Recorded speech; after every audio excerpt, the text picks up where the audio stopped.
You're listening to Trek FM. Want to join in the conversation and share your thoughts on this episode?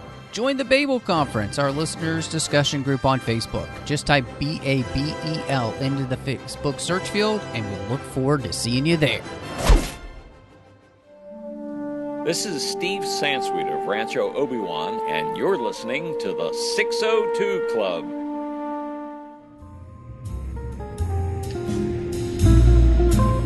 There was a little bar in Mill Valley where all the Starfleet trainees used to go. The 602 Club. You know it. I was there more times than I can remember.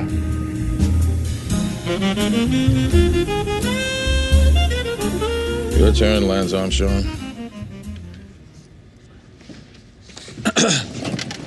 Jack Ryan. I work Yemen. I've been monitoring Swift network transactions in and around Aden. And?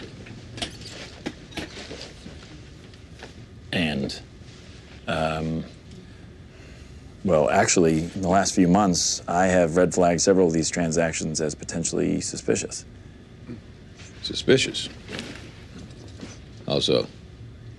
It's anomalous to see large, one-off Swift transactions to individuals, especially in Yemen.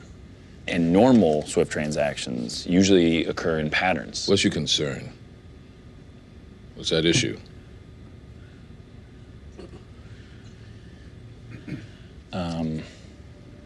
It is my theory that the individual behind these transactions could be a high-level target. Which one? Well, now that I'm not necessarily clear. Who is he?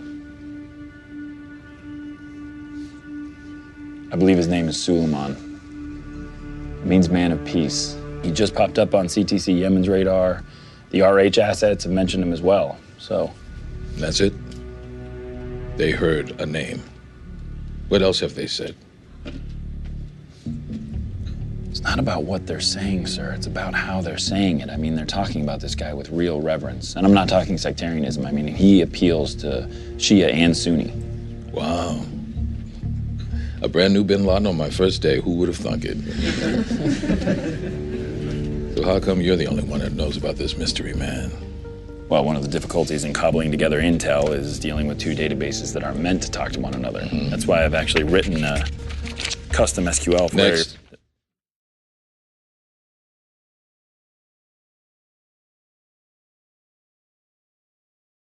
Welcome back to the 602 Club, Trek FM's General Geek Show, our local watering hole where we get together with friends of the network and just sit around and talk about something other than Star Trek.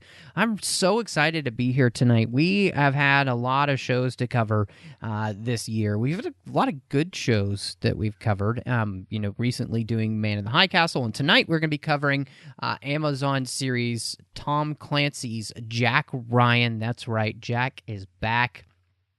If you've seen all those other movies, and I'm excited that Brandi is back. Yay! It's been a minute. It has, and it's good to have you back. You know, I knew you were excited to talk about this one too, and it was hard when it dropped that I wasn't able to just like jump in and watch it. I had to wait so that I could still remember all the storylines well and everything. So yeah, I just watched it last week and finished it up. So I'm excited to dive into this one. Yes, me too. But before we do that, just a quick reminder, of course, you can find us all over the place. Everywhere you can get your podcasts, you can find Trek FM and the 602 Club. You know, one of the best places to go is over there on iTunes at itunes.com/TrekFM. You can find all of the different podcasts that we do here through Trek FM and, of course, the 602 Club. While you're over there, please do help out the network by giving all of the shows star ratings and reviews. You know, since you're listening to the 602 Club, I'd specifically ask you to give us star ratings and reviews. Help people find the show. Help it grow. Help people know what you think of the show so that when they see it and they see those star ratings, they want to listen. So definitely hit us up over there. Of course, you can find us on Twitter at TrekFM, Facebook at facebook.com/TrekFM. We're also on Facebook as a discussion group. We've got our listeners-only discussion group called the Babel Conference. It is a closed group, so you'll have to ask to be let in. Just type Babel into the search field, and one of us will let you in. Or if you happen to be on the website at Trek.fm, any of the show pages, there's a button that says discussion, and that would bring you over there as well.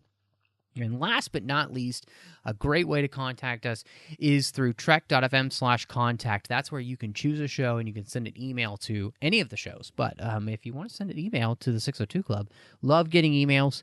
Make sure you do that. And then whoever I'm hosting with that week can converse with you as well. So, yeah, I said it earlier, Brandi, but Jack's back. And Jack Ryan is a character that has existed for a long time in media. Obviously, Tom Clancy's books, first and foremost. I believe, really, honestly, the only one I've read, and this was years and years and years ago, was The Hunt for October. But, of course, very popular character. He's been played by multiple people now. Alec Baldwin. Harrison Ford. And, of course, Chris Pine and Ben Affleck have all played this character. And so I wanted to ask you, is this a character that you've been following for a long time? Is he and what have you seen all the previous films that they've done of him?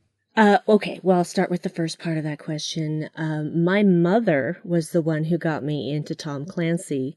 And the first one that I actually read was not The Hunt for Red October, but it was Clear and Present Danger. Oh, nice. So that was about 30 years ago. Yeah. Oh, wow. I mean, these books have been out a long time. So 30 years ago. How did I get old? And it was one of those things where, I mean, those were thick books. They were like 500-600 pages long. And I would tear through them in like a week because I had no social life. So that did help. But, but see, yeah. Sometimes it helps to be a nerd. It does. It does. I got so much reading done. So much reading. And I was just immediately captivated. And so when the movie, The Hunt for Red October, came out, my mom and I went to see that together. It was very exciting. And I have seen all of the movies with the exception of Shadow Recruit. I have had it available to me at certain points, and I just never quite got around to it, even though I like Jack Ryan, I like Chris Pine. I wanted to give it a go and see what I thought, but I just had never gotten around to that one, but I've seen all the others. Yeah. I can understand, I have seen all of the films, and, it's been a long time since I've seen the Harrison Ford Patriot Games and Clear and Present Danger. I remember Patriot Games being better than Clear and Present Danger. It actually felt like the order of films was the order of how good they were. So they just progressively kind of got not as good. I don't want to say worse, but they just, the quality, the Harrison Ford ones I really enjoyed. I also remember, when they were coming out back in 87 and 89, for me, that was also a big deal because, I was at the age where, I'm getting to watch a movie that's like PG-13 or maybe R, so like, I mean, I'm that age at that point where that's still a big deal. And, the Sum of All Fears wasn't great and Shadow Recruit isn't great, which was disappointing because again, I love Chris Pine and I love Ben Affleck too. I think he's a great actor as well. Just neither of those films really hit it off for me. So when they decided that they were going to do this show and it's John Krasinski, I found myself excited. Where were you? I was super excited. I do have to explain that I do not have any experience whatsoever with the American version of The Office, so I have no preconceived notions about him as Jim, and actually want to go back and watch The Office now because of him. But I love John Krasinski, and I thought, if there's anyone who can balance being intelligent, being kind, and being adorkable, it's John Krasinski. And also being a bad A, So I was super, super excited when I heard it was him. So what have you, what is it that you've seen him in that kind of gave you that opinion if you haven't seen The Office? It's not even what I have seen him in. It's been his appearances on talk shows. I know that sounds completely lip crazy. singing with, Jimmy Fallon. Yeah, well, and then whenever he's on Late Show with Stephen Colbert, it's always extremely entertaining. The last time he was on, which was right around the time that Jack Ryan dropped, they orchestrated an entire fight that went up onto the roof and ended with Stephen dying as he was tossed off the building. Special effects. But I just really like the guy. And it just made me want to see other things that he was in. But just seeing him and seeing interviews of him and how passionate he is about his work. And, I still haven't seen A Quiet Place because I'm just, it's going to be so hard on me. It's so good. I know it is. It's just going to be good. so hard on me. So, but. Are you not a horror fan either? Oh, I am a big horror fan. It's okay. It's just different. Yeah. It's when it's really good horror, it's harder for me. I love it, but it's also just. I know. I understand. Intense. I mean, I'm not even a horror fan, and I saw that movie, and I own it now, and I would say it's probably, I guess you could consider the Alien films to be horror movies, but this is the first one. Yes. Yeah. Yeah. The second one was more action, but still, that's true. Still in the realm of horror. For me, I'd seen him in The Office. That's where I first got to meet John Krasinski. Fell in love with him when he did lip singing to Teenage Dream with Jimmy Fallon. In fact, I can't hear that song without thinking of John Krasinski. Yep. I don't even think about Katy Perry anymore. I always think of John Krasinski. Mm-hmm. I've got a little bit of a man crush on him. And then, of course, saw him in A Quiet Place. But the thing that made me excited to see him in this role is that he was in 13 Hours. Yes, which I have not seen. So seeing him in that role, seeing that he could play this type of character, which obviously very serious, and obviously somebody military capable, a military man. You really, I mean, he did such a good job in that, and that movie is fantastic. If anyone hasn't seen it, I highly recommend it. It may be one of Michael Bay's best movies because it's so non-Michael Bay-ish. I was just going to say, I didn't know he had best movies. Yeah, it's phenomenal. So I mean, I highly recommend it. I've seen it a few times, and it is a phenomenal film. I'll watch it for him. So Krasinski, yeah, it is. I mean, and the guys who lived through that experience were a big part of making that film. They helped with the story and everything, and making it feel as real as possible, and it definitely does. And it's interesting because that movie has a lot of similarities to what they do in this show with some of the scenes. Specifically, there's the scene where the base that they're at, the black site, gets attacked, and there's a lot of similarities to that, to some things that you see in 13 Hours. So just some of the same kind of action and intensity. And so anyway, all that to say is I was going into this being very excited that Jack was back and hoping that it would kind of bring the character back to life. And, I kept seeing the thing at the movies where they do the pre-credit stuff. Mm. And one of the commercials they kept playing was for this. And John Krasinski was saying, we're doing a TV show because you really get to get into the character more instead of just in a movie. And that idea excited me with a limited series, from Amazon, where each season would hopefully, it's only 10 episodes and it's a cohesive arc, hopefully. So that's what I was really wanting going in. So talking about the cast, I just kind of wondered for you, just our main characters, how they ended up working. So we're both excited to see John Krasinski in this role. Was he what you hoped he would be, that kind of heroic and vulnerable character? Yes, he absolutely was. And I have to say this because there seems to be this misconception that people who are good at comedy are not good at drama. No, it's the other way around. Comedy is hard. Drama is easy. Drama, almost any actor can do drama. 99.9% of dramatic actors cannot effectively do comedy. It is way, way harder. And so when people are surprised that a comedic actor is so good dramatically, I just want to pull my hair out because I'm like, no, you don't understand. Comedy comes from a place of pain. Comedy begins in pain. And so being able to communicate that through comedy is way, way more intense and takes way more talent. And it's not really something you can teach. But drama, anyone pretty much can do drama, unless you're just not a good actor at all. So I just wanted to clear that up because I'm tired of people being surprised at comedic actors being good at drama. Ugh.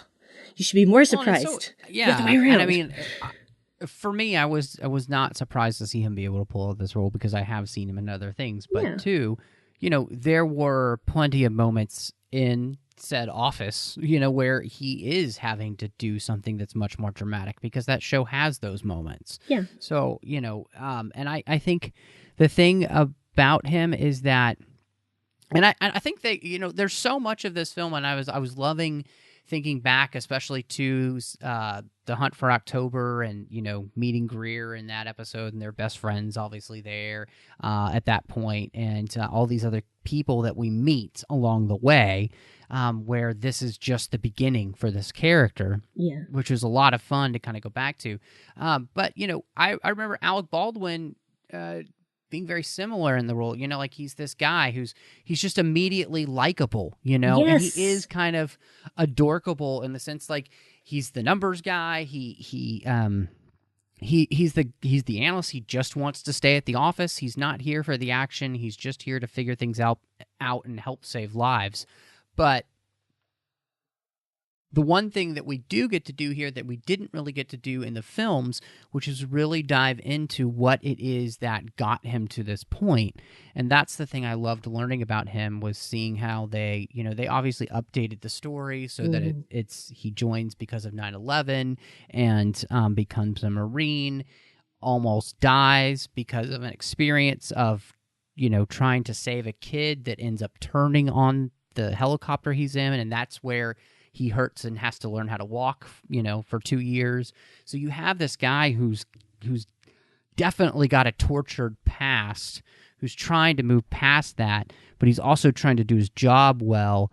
And the job doesn't necessarily help with the PTSD because it often brings back those memories. And so I felt like John Krasinski does such a good job bringing that to life, and that's exactly what you need. You need that main character in this show to be the guy you like, but also you need the guy to be able to pull off the moral virtuousness of him without feeling like it's cheesy. Yeah, like and it sometimes, I would say it sometimes does kind of skirt a little bit towards that, but I think that they handle it with as much tact as possible to create a character that does feel real, which is good. It's really good. Yeah, well, and they changed his background from the books as well because he was one of his degrees was in history actually before, right. But now it's economics. Now that was his focus of studies, which makes more sense for the time that we're living in. Because obviously... Well, especially the job that he has. Yeah, because obviously no one has learned from history. I mean, we see that evidence all the time. Yeah. So he decided to go into economics. We keep repeating that phrase about how you're doomed to repeat it, but nobody seems to listen. No.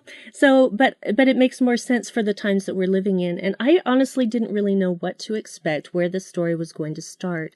And so to have it start before Jack met Kathy, before he met Greer, and all of those things coming together and starting actually in that first episode, I thought, okay, you're showing me a slightly tweaked Jack Ryan for the modern age, and you're going to show me the backstory, and I appreciated that. It wasn't too much, it wasn't too little. Right. No, I agree with you. And what I think it does is that it's that thing where, a lot of characters where you're kind of going back and retelling their story, you're trying to give the audience things they haven't seen before with the character, so like if it's Batman, you're trying to show them something, like a Batman Begins. If it's Superman, a Man of Steel type of thing, where you're just trying to give the audience something they haven't experienced with the character. And here with Jack Ryan, you're definitely doing that because you're putting him at the very beginning before he even has that relationship, like you said, with Greer. And, he's kind of really well respected. This is the one who's earning those stripes. And it makes it for a really interesting story because the whole season we kind of get to see this background until we finally build and he tells the story to Kathy about what happened. So then it makes what happens later on when he, saves her son. It brings that full circle of this is a guy who is trying not to be embittered by the experiences that he has, and he's finding it very difficult.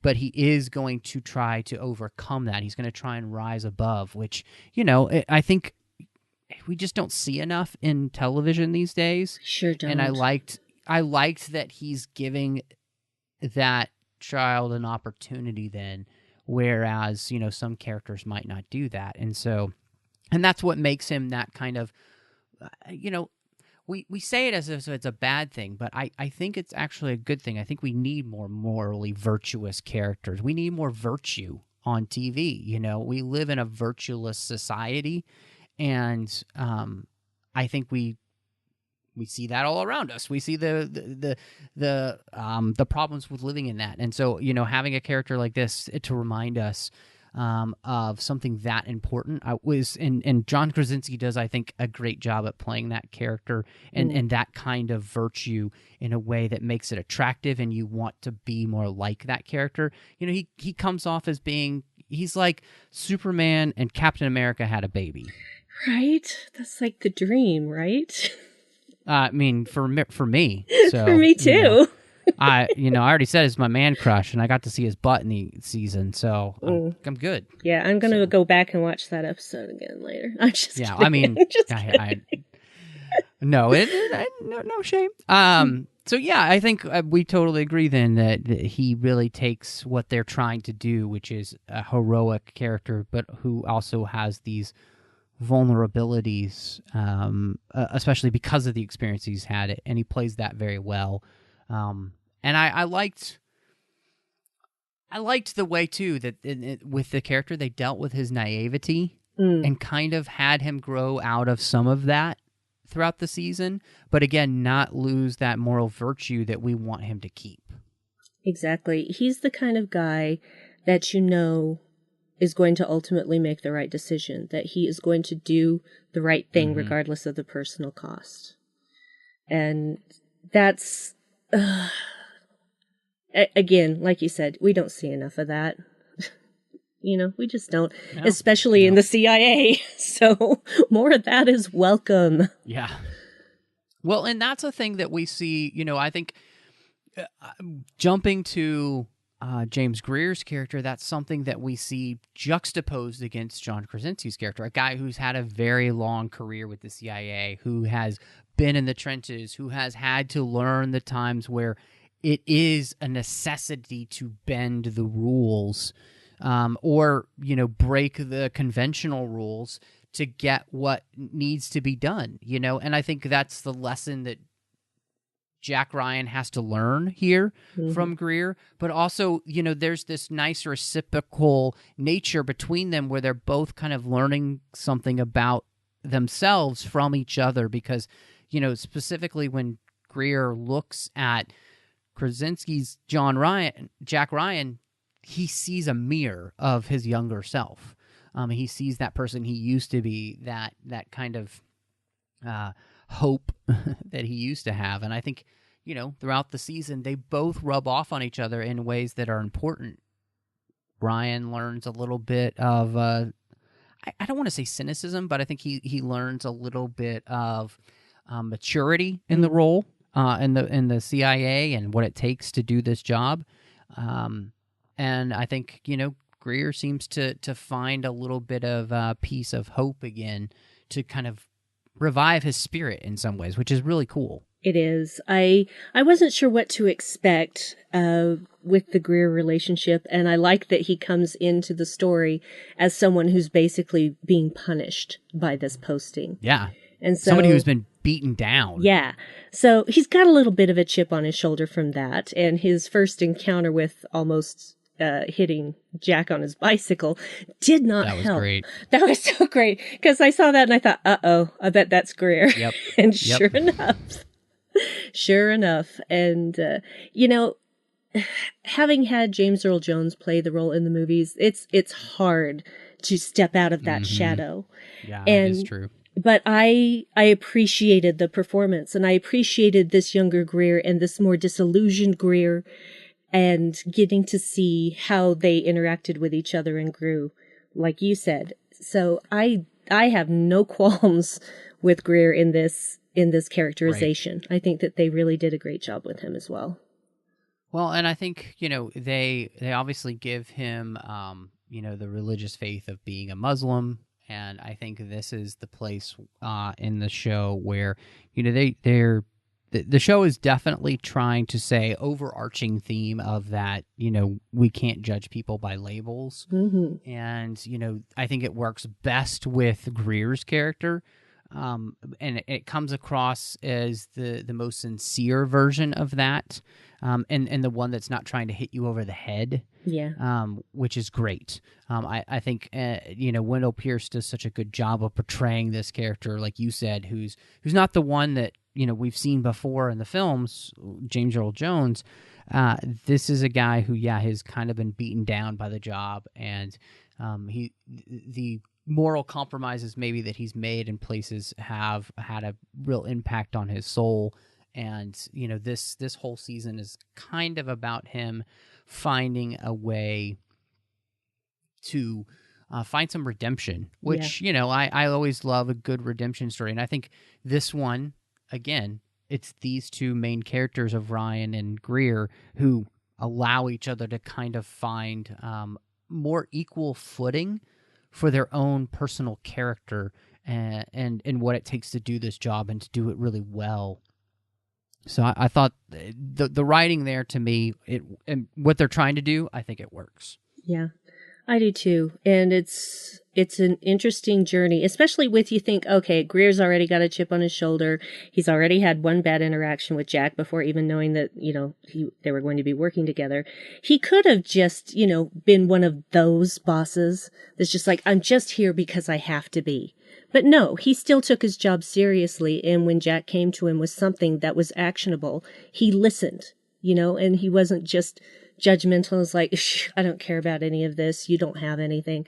No, he was backing Jack because he knew that there was something there, because he wasn't just going through the motions. So even in a posting that he didn't ask for and didn't want, he still was going to do his job to the best of his ability. So we have our next, I guess, main character in the show, which is Kathy, the one who will become Jack's wife, and she's played by Abbie Cornish. And, I haven't seen Abbie Cornish. We were talking even before we recorded that I'm not sure I've seen her anything since Tristan and Isolde, I think back in the early 2000s. And so, or maybe even before that, it could have been in the 90s. It's been a long time since I've seen her anything.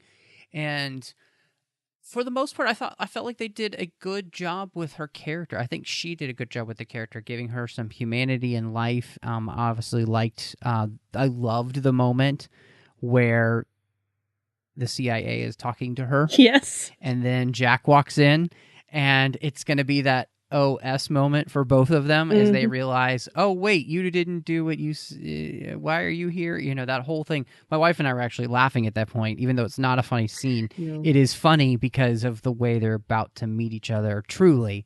And what I liked was the way that it felt mostly realistic, their relationship, and the way it was played, the frustrations that they have. And I liked what they were both able to do for each other, and the storyline. I felt like they played off each other well, too. Yes, I agree. that fight that she and Jack had after that meeting at the CIA, I was just like, girl, you told him he was a distraction. Why are you getting all up in his grill? And then I realized, oh, wait, she likes him. He's more than just a distraction, or she wouldn't be so upset. So, and of course I knew they were eventually going to work it out, but I just thought that was really interesting because I thought she was the one who told him this is a nice distraction. We're just keeping it casual, and then gets mad about this thing that he couldn't tell her. Yeah, we're just keeping it cash, you know? So, and I was just like, And then I realized, oh, wait, I know what's going on here. Yeah, my wife kind of got a little angry at her. She was like, I was a little angry. Why were you so mad at him? Like, it's not like it's his fault. He worked for the CIA. What's he supposed to tell you? You know? Like, he can't tell you anything. So I felt like it was what I loved about that, obviously, and it's part of the storyline and it makes it work. But the idea that she knows now because she's kind of been brought in on his world, and she finds out in a way where it's okay for her to know then. And so then I also love when they have their dinner together. And she's like, how can I be mad at you when I know you're out there saving the world? Like, it's kind of that superhero thing where, like, oh, the girlfriend learns that he's the superhero, and then she's like, go get him, you know, when the call comes. And so, no, I thought, it was enjoyable. She was good, and I'm kind of excited to see their relationship grow. Obviously, Star Trek connection, because originally in The Hunt for October, his wife is played by the great Gates McFadden. Yes, I thought Dr. of that. Crusher, you know, so which I always loved in that film, that small little role that she got. So yeah, she was good. I hope that because now with the second season that she knows. It'll give them a little bit more to do.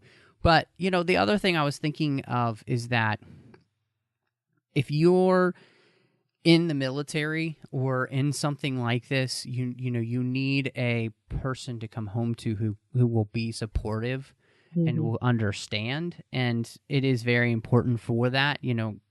So, having, you know, my wife was in the military. She's not anymore now. She's out now, but you know, it's hugely important to have, you know, supportive base at home to come home to, for what those people do.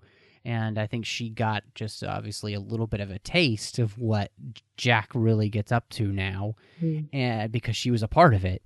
And so I appreciate that. I thought that was good writing for them to have that opportunity for her to know a little bit more depth, even if she'll never fully know the story. So yeah, well, and I think that she's okay with that, because I'm sure that there are things about her own work that she can't talk about as well. Yeah, that's probably true. And so, you know, she can understand from that point of view. Maybe her work isn't dangerous in the same way, but considering her work with super infectious, horrible diseases like Ebola and stuff like that, yeah, there is a danger to what she does, but it's important to her, and she's going to keep doing it.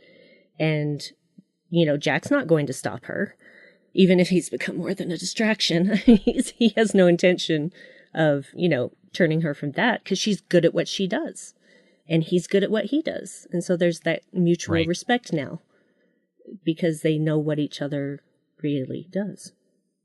Yeah. No, and I think that's a good thought that I hadn't necessarily thought of, which is, you know, that you're both in these occupations which are so important to helping save the world in totally different ways, and you know, you wouldn't want to take that person away from that work, even if it could potentially be dangerous, honestly, for both of them. You know, she works with infectious diseases, so anything can happen. I was really interested in exactly how they would take the Suleiman character, and, you know, he is the villain for the season. And, you know, I thought it was fascinating to see, because obviously he is juxtaposed with somebody like Greer and, you know, some other Muslims that we meet in the series where, you know, this is not what they do. They're not using their faith as a way to radicalize people. And I thought it was done well, because I really enjoyed how they told us the backstory of him becoming radicalized in prison, and you see the difference. Like, he drags his brother into this, like it makes it a sad story to see happen, because he wasn't like this before, but he goes to prison to save his brother from going to prison and ends up this way in prison, and then it completely changes his life and his perspective. And of course, he becomes a terrorist, who's willing to, have people strap bombs to themselves to kill people and all of this horrible stuff. So I felt like the show did a pretty good job of trying to show, obviously, that this is not all people of this faith. So I don't know. Yeah, I what I think it did is that it gave us the opportunity to get inside the head of this character a little bit. So it wasn't just he's just the bad guy. We understand how it happens, but then he still makes all of these awful, horrible decisions that, lead to this. And so it's like, it's nice to get that fuller understanding, so we're not just demonizing people. I agree. I thought that they were very good at humanizing the character, because they show all of these heartbreaking moments from his life that build up and build up and build up until the final moment that changes everything, when he goes to jail in place of his brother for basically having a concealed weapon that he shouldn't have had. And you see the racism throughout his entire life. He's obviously very intelligent. He goes into that job interview with a financial institution and starts talking about how digital banking is the wave of the future, and they shut him down immediately and won't even let him finish his sentences. And I'm pretty sure they didn't treat all of the white applicants that way as well. And basically, there were so many people judging by appearance, by skin color, by assumptions. And there's far too much of that goes on in this world. And yes, you can still choose your behavior. You can still choose your behavior, and he chose poorly, unfortunately. But he did not start out as an evil man. He did not start out as a bad man. Nobody starts evil. They learn that through experiences in their life and through influences of other people and the choices that they make. And so it's actually heartbreaking to me, because I thought, oh, you could have been so much more. You could have been so much more. And in the end, you're going to pay for this with your life. Was it worth it? Because you failed and you lost your life. And it's just, it makes me sad, because I didn't hate the character. I felt sympathy for him more than anything else, and also just a deep sadness, because he just never really was given the chances that he needed. I felt like one of the things that they did a good job of was, one, portraying some of the differences in other countries and their, immigration systems. Mm-hmm. I think the show did a good job of kind of pinpointing exactly why we try to do immigration the way we do in the States, which is because we want people to come here and become part of our culture, and we want to accept them into that culture and make them a part. Whereas, them being in France, they were just looked down on as second-class citizens basically the whole time, and never really given the opportunity to become quote-unquote French, because nobody there would give them that opportunity, whereas,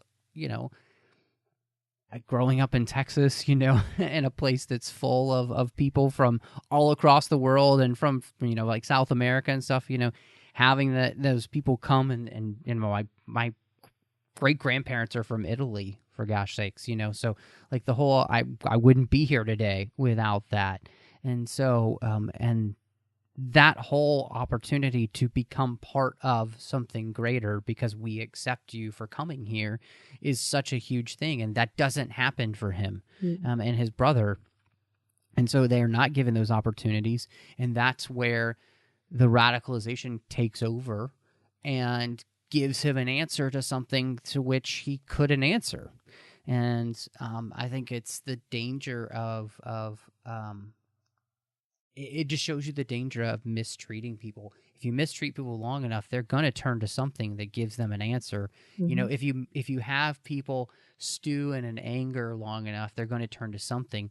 And what's interesting is he doesn't turn to anger. He turns to what he thinks is giving him peace. But that peace that he gets personally is a peace that urges him then to, you know, murder other people. So it's like, there's a real oxymoron to that as well. Yeah, well, when they're, you know, he's talking about peace be with you and all these things, and they're firing their guns into the sky. I'm just like, okay, do you not understand the hypocrisy of this? But he really doesn't. He really honestly doesn't. He thinks he's the hero of his own story. So, yeah, it's just, yeah, and I think it's well done in the way that they do this part of the story, you know. And again, it's juxtaposed against somebody like Greer, who does find a peace from this faith that does not lead him to violence. And so, you know, it's good. It's really good. You know, we only spend a few episodes with her, but I was so sad when Noomi Rapace died. I loved her character. Her whole banter with John Krasinski's Ryan was fantastic. She is a chameleon, that woman. She is just a chameleon. She can become anything, anyone. And that is an amazing talent, because I had no idea that was Noomi Rapace until I was looking at like the cast list on IMDb, and I'm like, what? She's just that good. I did the same thing. Yeah. Well, and the back and forth where, you know, she's talking about, oh, you like this girl, you know, and then she's like, oh, did you really text her that? I mean, because I wonder how she'll take it. You know, American women aren't necessarily as forward as, you know, and I just, the whole back and forth, and I was like, yeah, that's probably true. I'm sure French women are a lot more, you know, they have a lot more boldness to them and kind of gumption in that way. The whole thing was so fantastic, and they just had a great chemistry, obviously I think it actually serves the story well to have her die, because it makes it more realistic.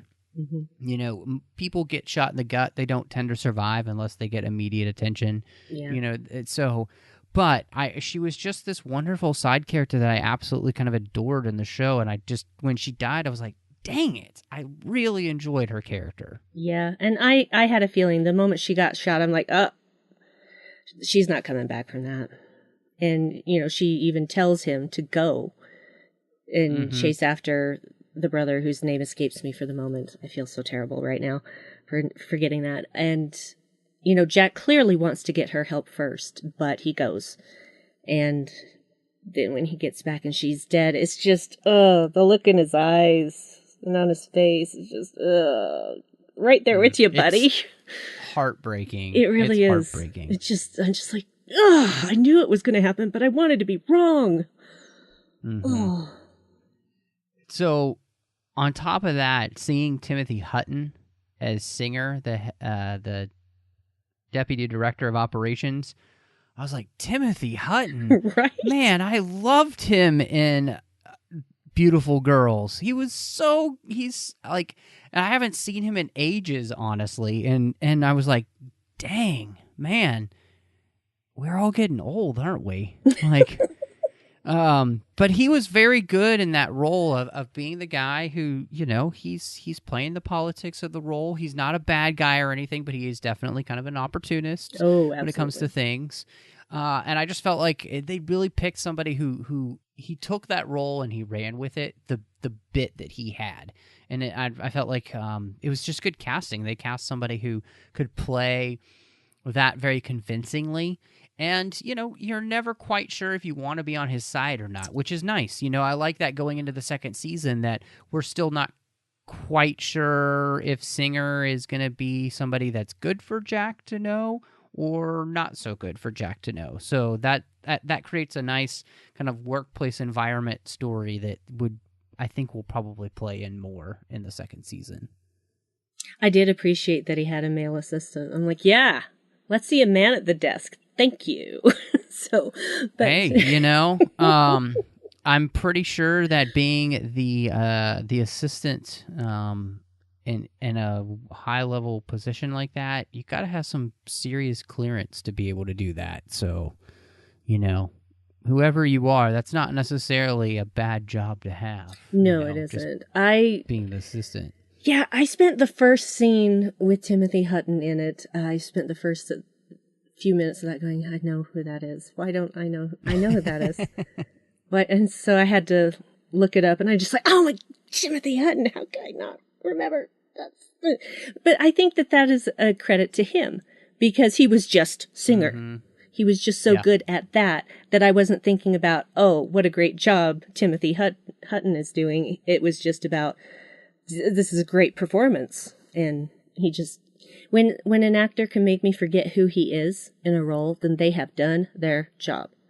So when I'm thinking about that character and not the actor, then they are doing the best job.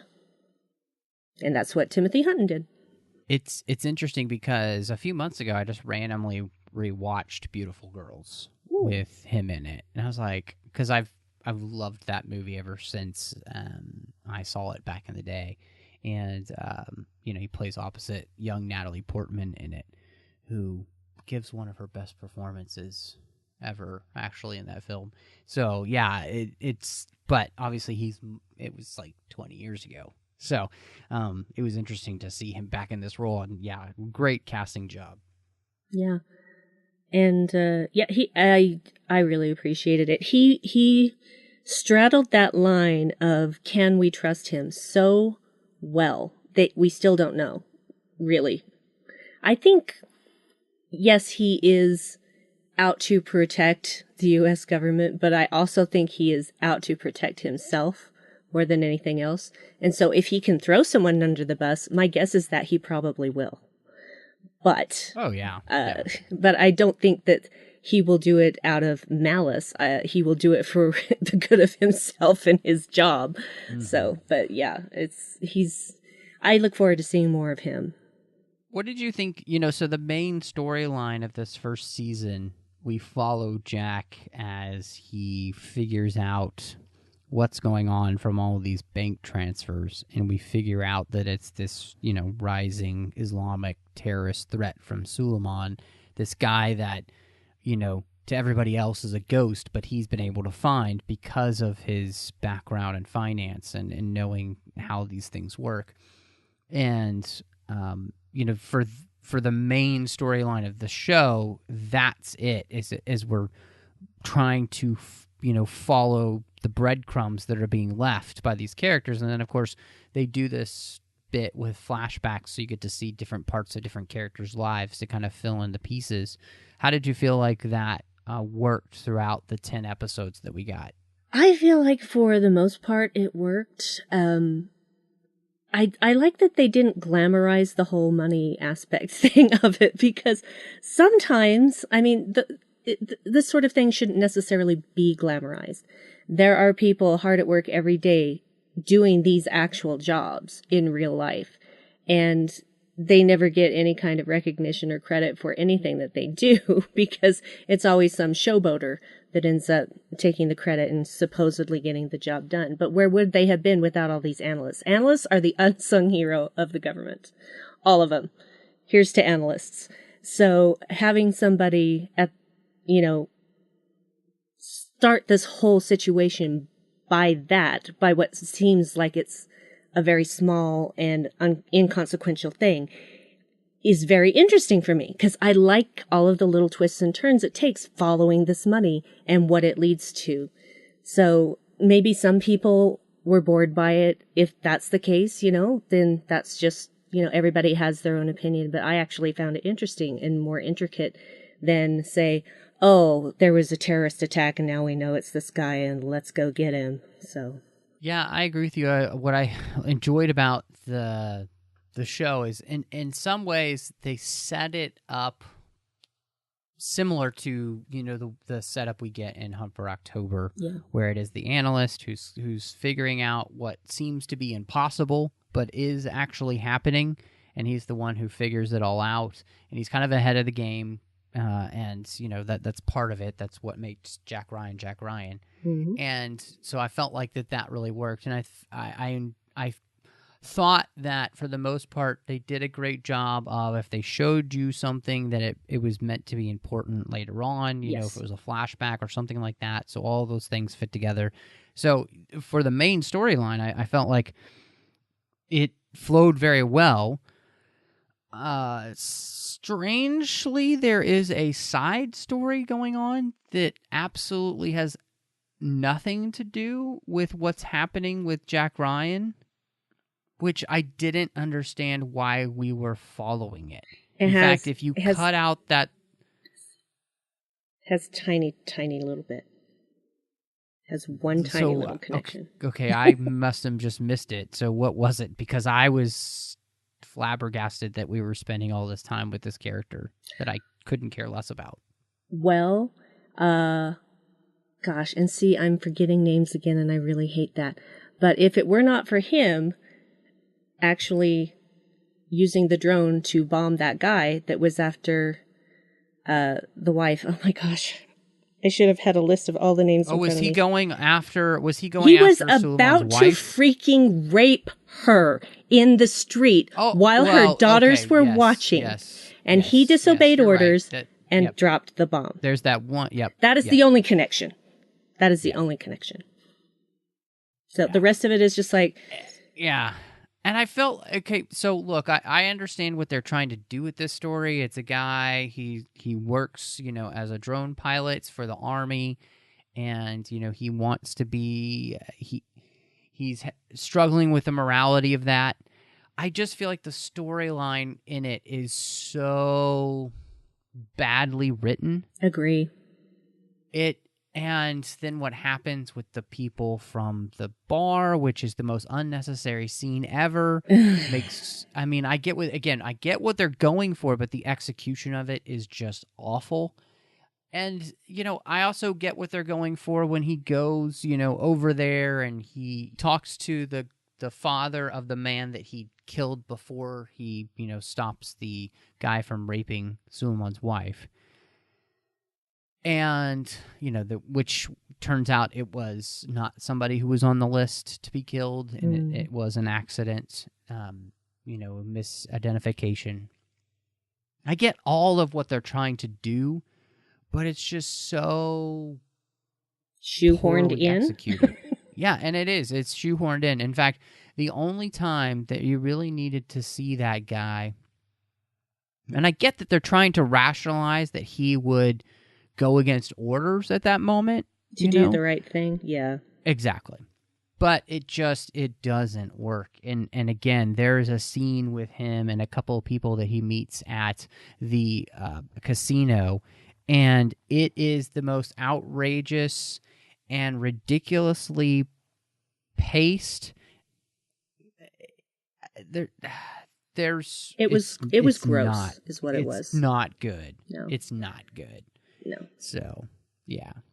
Yeah, it was pointless, and it was gross, and I didn't like it at all. No, I looked at my wife, and I was literally like, what the heck is going on, and why are we watching this?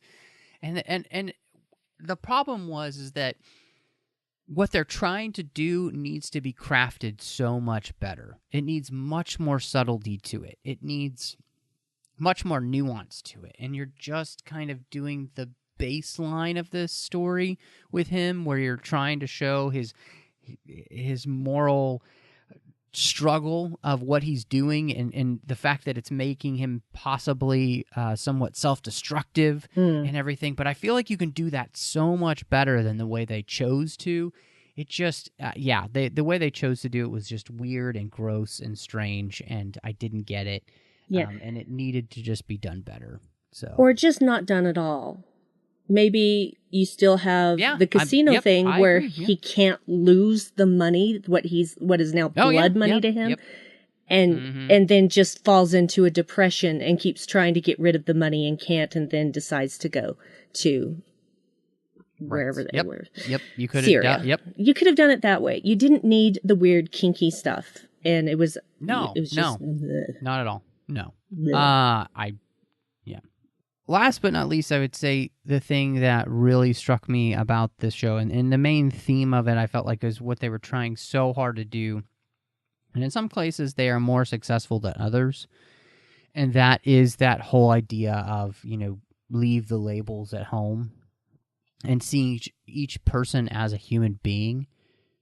And I feel like that what you really see here is Jack's whole mission is to always see people as human beings first. And therefore he trusts people more than maybe others do. And I really appreciated that about this show because I think it is an important message to the entire world right now is that we have got to stop seeing people for just a label and as a human being first. And that lack of compassion and humanity is what is destroying our world and destroying humanity. And so I feel like they did a really good job of that, and I appreciate them. It's a little bit ham-fisted sometimes, but for the most part, I think it works. Yeah, I think that you are correct in that because it could have been more ham-fisted. And there were times where it kind of was, but I feel like they started off well in that with showing Suleiman's history, as a kid, his mother being killed and his brother nearly dying from a bombing that took place near them. That was apparently perpetrated. Well, no, it was perpetrated. That was an actual event that happened in U.S. history by American planes, an American, force. So it starts there because you think, people are like, yeah, well, we know that happens. But no, watch it happen. See it portrayed in all of its ugliness. And these two children that now are completely without family and that were nearly killed themselves. And all of these things that happen because of that, all of this domino effect from that one event that has followed them throughout their lives. And that's the thing. It's like no matter what a person has done or what somebody says, we are all in this together. We are all part of the human race. It doesn't matter what religion we are, what sexuality we are, what gender we identify as, what political background we have, skin color. None of that matters because you take all of that away and we're all the same under our skin. And that is why Jack was such a compelling character in this, because was he flawed? Yes, he was flawed. He was still dealing with the trauma of the helicopter accident. And frankly, knowing what I know of PTSD and having had experienced PTSD, that is going to follow him the rest of his life. You're never going to completely be rid of that. But that didn't make him an angry person. It didn't make him want to not help. Whenever he sees the chance to help, he helps. And getting Haneen and the daughters out of there, because I looked up her name so I can say Haneen. And, that was, yes, he needed the information, but he also was compassionate. He wanted them to be safe. That was also still his priority.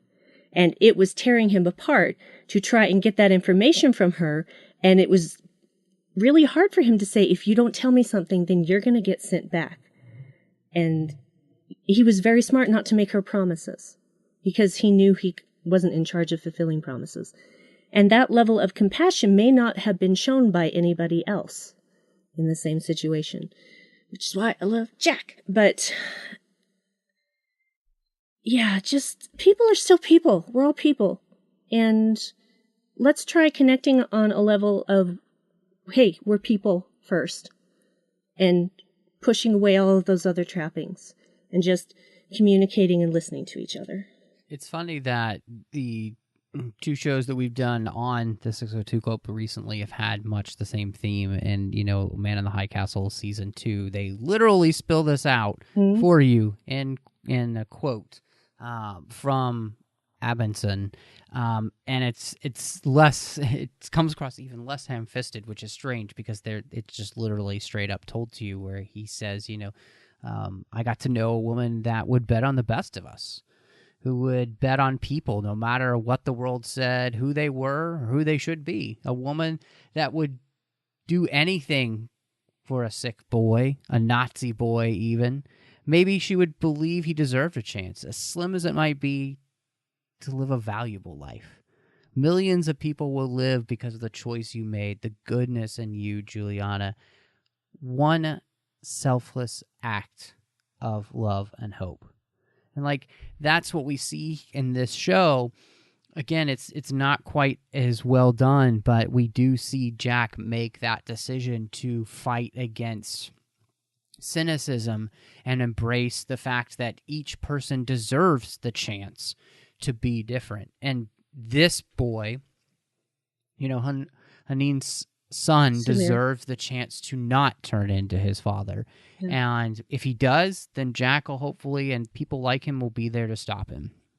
But he still has, he still should have the chance. And so, having a show remind us that we deserve a chance. We deserve the opportunity to be better, and everybody deserves that opportunity. And the way to do that is to not see people through the label of,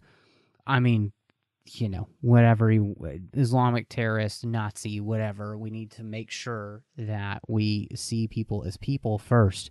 And yes, your actions speak louder than words. And what we see in this show is the actions that certain people take are consistently evil. And therefore, we call them evil because they ally themselves with the ways of those that do evil. And that's their choice. And so, I think that's the thing that the only thing that we can do then as humans is to judge people by their actions. And so I appreciate that this series was a good start, I think.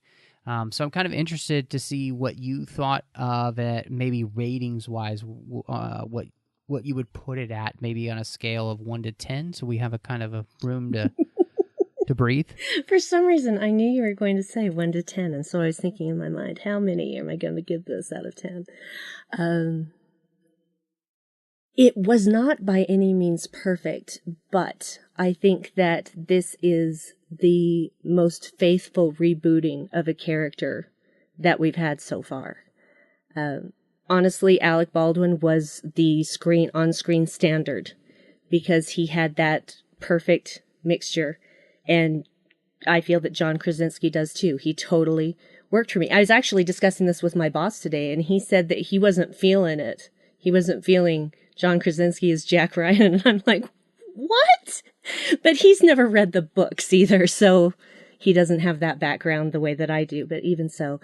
So I feel like I would give this, I'm going to give this 7 out of 10 Samir's Return to Haneen. Yeah, I think that you are really onto something. I think that the character does feel closer to what we got, say, in Hunt for October. And, it's nice to have Jack back like that. And so I'm excited to see where they go.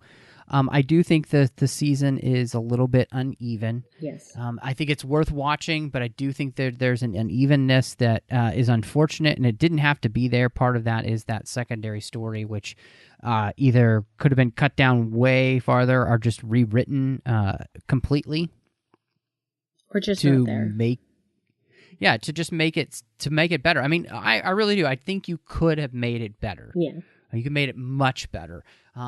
But it's, hopefully they will learn their, lesson, and next season it will be better.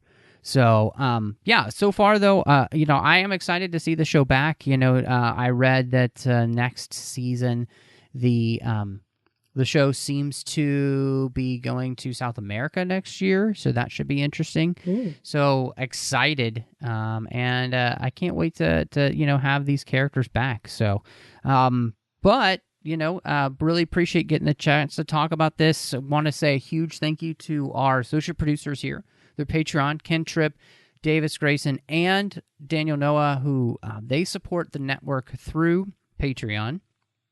The massive network. There's no way we can do this without them. And they're associate producers here through Patreon. They've chosen this show to support, and I really appreciate all of them doing that. It means so much to me that they have decided that this is the show they wanted to support. And so go over to patreon.com/TrekFM. You can see how you can be part of our team. Each and every week, we need your help to make sure that all of these shows come to you. So every month, you can give a little bit over at patreon.com/TrekFM to make sure that happens. We have some great contribution levels, too, with some extra perks that come. But honestly, every little bit helps. So go to patreon.com/TrekFM and become part of the team. Now, Brandi, I love having you back. I'm so glad we got a chance to talk about this one. Yes. But where can people find you if they want to talk to you about maybe Jack Ryan or anything else that's going on? Well, you can always find me hanging around in the Babel Conference, which, of course, as you said, is the Trek FM listeners group on Facebook. You can find me on Twitter at Brandywine12. Brandi is spelled with an I, and 12 is a number. You can also on the Trek FM network hear me on Warp 5, which is the dedicated Enterprise podcast. And in just a day, I think after this releases, Live from the Edge will be back to cover those Discovery shorts that are starting on Thursday, October 4th.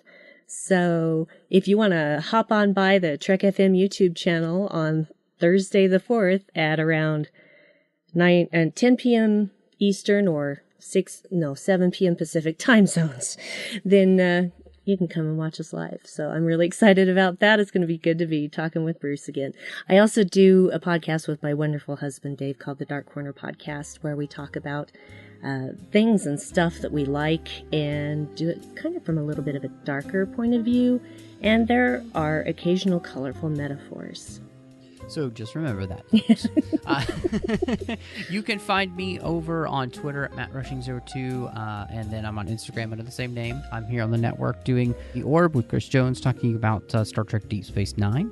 I'm over on the Nerd Party Network doing the Owl Post Show with Drea Kaufman as we talk about Harry Potter each and every week. We're going through one chapter at a time throughout that series. And then I'm doing Aggressive Negotiations with John Mills as we talk about Star Wars each and every week, which is just an absolute blast to be able to get to do. So check out both of those shows. And then last but not least, doing Cinema Stories with my good friend Courtney as we talk about films through the lens of faith.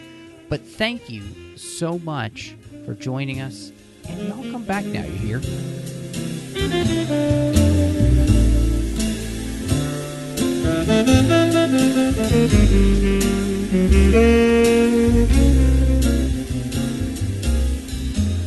Thank you.